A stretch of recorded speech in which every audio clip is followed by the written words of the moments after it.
Frères et sœurs dans le Seigneur, Shalom. Jean-Jacques Moubobo, serviteur de Jésus-Christ, appelé pour annoncer l'évangile de Dieu. Éphésiens chapitre 6, le verset 10 à 11, il est écrit: Au reste, fortifiez-vous dans le Seigneur, et par sa force toute puissante. Revêtez-vous de toutes les armes de Dieu, afin de pouvoir tenir ferme contre les ruses du diable. Ce verset encourage les croyants à se fortifier dans le Seigneur en utilisant sa force toute puissante. En nous exhortant à nous fortifier dans le Seigneur, Paul nous rappelle que nous ne pouvons pas nous appuyer sur nos propres forces pour affronter les défis de la vie et les attaques spirituelles.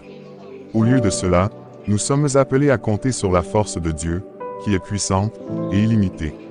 Se fortifier dans le Seigneur signifie dépendre de lui faire confiance, et puiser dans sa puissance pour nous aider à résister aux tentations, à surmonter les épreuves, et à vivre une vie qui lui est agréable.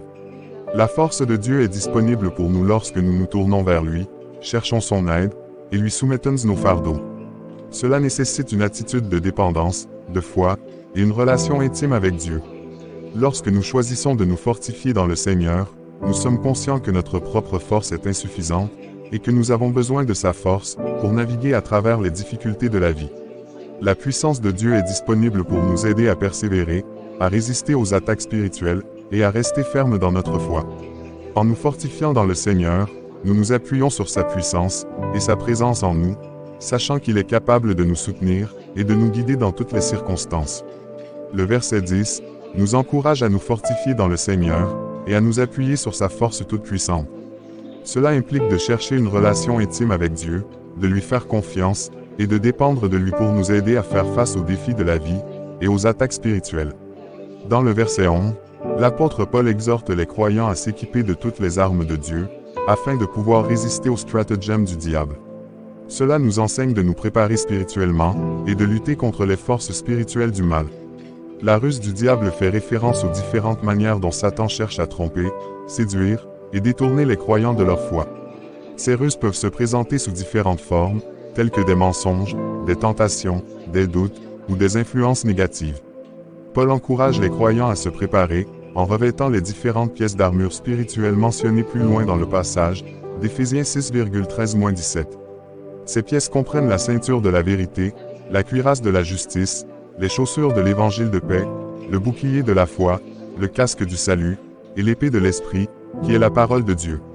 En mettant ces armes spirituelles, les croyants peuvent se tenir fermes et résister aux attaques du diable.